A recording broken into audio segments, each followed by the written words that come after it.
Tauladan untuk revolusi mental bagi masyarakat. Saya mengucapkan selamat kepada para orang tua muda Praja yang hadir di sini, yang telah berhasil mengantarkan putra putrinya menjadi kader pemerintahan, generasi penerus pembangunan nasional. Berikan dorongan dan doa.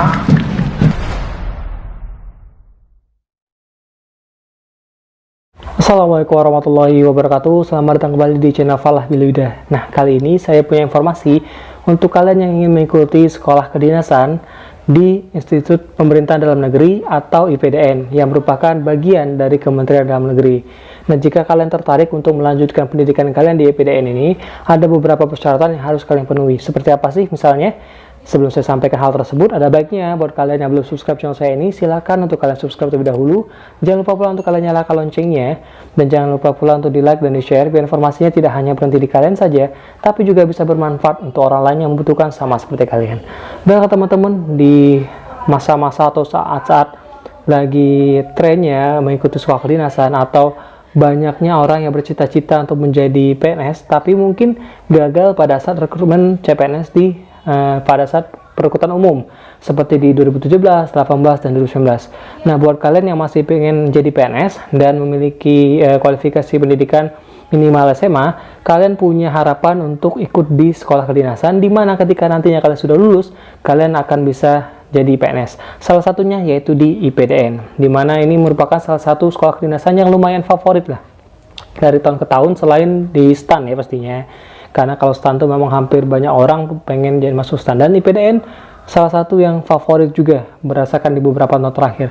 Dan kali ini mereka juga membuka kesempatan untuk kalian yang ingin melanjutkan pendidikan di sekolah kedinasan IPDN, di mana nantinya biasanya yang orang-orang IPDN ini kayak camat-camat tuh biasanya datangnya dari IPDN. Nah, pasti kalian juga pengen kan mendapatkan posisi seperti itu. Nah, untuk persyaratan buat kalian yang ingin masuk atau mengikuti atau melanjutkan pendidikan di sekolah kedinasan IPDN, silakan teman-teman simak bagaimana persyaratannya, bagaimana cara melakukan pendaftarannya, serta kuota untuk wilayah kalian. Jadi untuk IPDN ini tiap provinsi itu punya kuotanya masing-masing. Seperti apa sih informasinya? Silakan teman-teman simak penjelasannya dalam video berikut ini. Baiklah teman-teman, untuk persyaratan umum bagi kalian yang ingin mendaftar di sekolah kedinasan IPDN, yang pertama yang pasti adalah kalian harus warga negara Indonesia, memiliki usia untuk minimal 16 tahun dan maksimal 21 tahun pada tanggal 31 Desember 2020. Jadi ingat, per tanggal 31 Desember 2020 kalian maksimal berusia 21 tahun. Tinggi badan pendaftar bagi pria minimal 160 cm dan wanita minimal 155 cm. Dan ini untuk persyaratan administrasi yang harus kalian penuhi, yaitu berijazah paling rendah SMA atau SMU di sini atau madrasah aliyah, termasuk lulusan paket C. Jadi teman-teman yang lulus SMA, teman-teman yang MA, bahkan yang lulus paket C, namun dengan ketentuan nilai rata-rata ijazah minimal 70,00. Ingat, rata-rata ijazah 70,00 untuk nilai rata-rata rapor dan nilai ujian sekolah lulusan 2017 sampai dengan 2020. Dan nilai rata-rata ijazah bagi Provinsi Papua dan Provinsi Papua Barat ditetapkan minimal 65. Dan KTP elektronik bagi peserta yang berusia 17 tahun atau KK bagi yang belum memiliki KTP elektronik ya. Dan juga surat keterangan lulus dari kepala sekolah atau pejabat yang berwenang bagi kalian yang merupakan lulusan ajaran 2019-2020 yang mungkin ijazahnya belum keluar ya. Terus surat keterangan orang asli Papua bagi kalian yang mengambil Provinsi Papua dan juga Papua Barat, serta harus memiliki alamat email yang aktif dan juga pas foto. Usahakan adalah pas foto terbaru ya. Lalu untuk persyaratan khususnya, yaitu tidak sedang menjalani atau terancam hukuman pidana, tidak bertindik atau bekas ditindik telinganya atau badan lainnya bagi peserta pria kecuali karena ketentuan agama atau adat, tidak bertato atau bekas tato, tidak menggunakan kacamata ataupun lensa kontak, belum pernah menikah atau kawin bagi pendaftar wanita, belum pernah hamil atau melahirkan, belum pernah diberhentikan sebagai praja IPDN dan perguruan tinggi lainnya dengan tidak hormat. Dan apabila pendaftar dinyatakan lulus dan dikukuhkan sebagai praja IPDN, maka pendaftar harus sanggup tidak menikah atau kawin selama mengikuti pendidikan, bersedia diangkat menjadi CPNS atau PNS dan ditugaskan ditempatkan di seluruh wilayah negara Republik Indonesia. Artinya nantinya penempatannya random ya ketika teman-teman sudah lulus dari IPDN ini. Lalu bersedia ditempatkan pada proses pembelajaran di seluruh kampus IPDN, bersedia mentaati segala peraturan yang berlaku di IPDN, dan bersedia diberhentikan sebagai praja IPDN jika melakukan tindakan kriminal. Apabila pendaftar terbukti melakukan pemalsuan identitas, maka pendaftar dinyatakan gugur. Lalu untuk tata cara pendaftarannya, ini yang paling penting ya, harus kalian simak baik-baik nih, karena prosesnya lumayan panjang. Yang pertama adalah teman-teman akan melakukan pendaftaran di laman dikdin.bkn.go.id. Setelah teman-teman melakukan pendaftaran di situ, teman-teman silakan melanjutkan proses pelamaran dengan login menggunakan nick dan juga password yang telah teman-teman daftarkan tadi di dikdin.bkn.go.id untuk.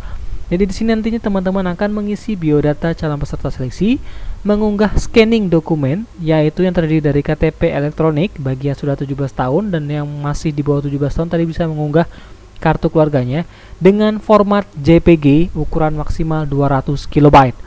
Ijazah asli ataupun fotokopi legalisir yang diunggah bagian halaman depan maupun belakang dengan format PDF ukuran maksimal 1000 KB atau 1 MB ya.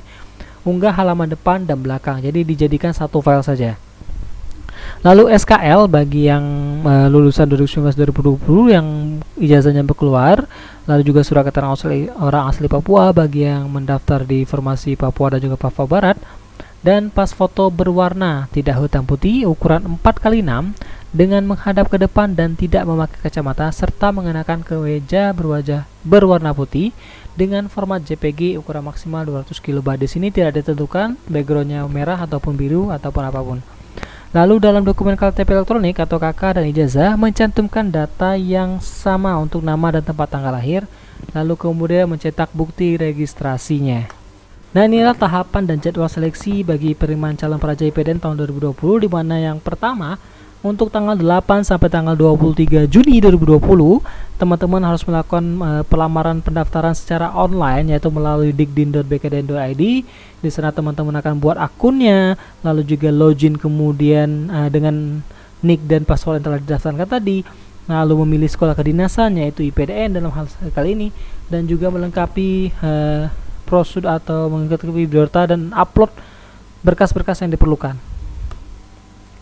Selanjutnya untuk verifikasi dokumen peserta investasi yang telah diunggah tadi akan dimulai tanggal 8 sampai 25 Juni, dan hingga akhirnya teman-teman akan mendapat pengumuman hasil tes kesehatan tahap 2 atau pengumuman akhirnya pada bulan Agustus sampai September 2020 ini perkiraannya. Jadi pelaksanaannya sekitar 3 bulan ya.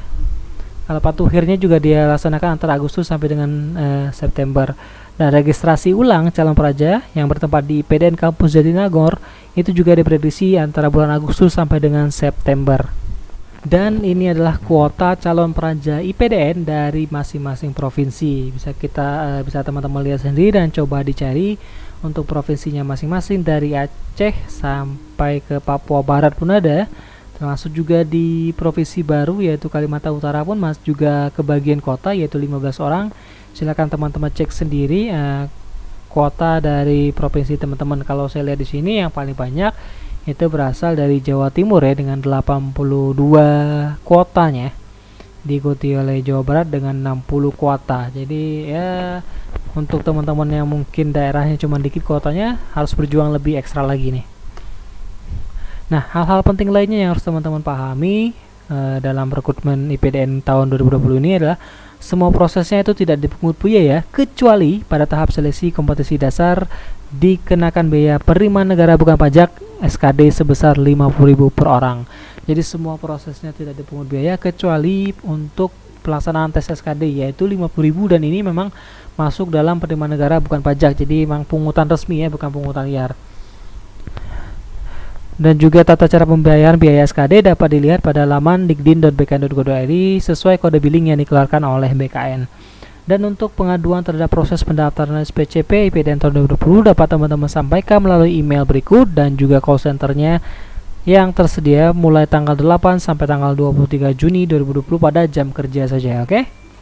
Baiklah teman-teman, itu tadi informasi yang bisa saya sampaikan mengenai cara pendaftaran, persyaratan, serta kuota dari masing-masing provinsi untuk sekolah kedinasan IPDN. Semoga informasi ini bermanfaat untuk kalian semuanya. Dan sebelum saya tutup video ini, jangan lupa untuk kalian subscribe terlebih dulu. Jangan lupa nyalakan loncengnya, biar kalian selalu mendapatkan notifikasi terupdate dari channel YouTube saya ini. Dan jangan lupa pula untuk di like dan di share, biar informasinya tidak hanya berhenti di kalian saja, tapi juga bisa bermanfaat untuk orang lain yang membutuhkan sama seperti kalian. Saya Falah Bilayuda. Assalamualaikum warahmatullahi wabarakatuh.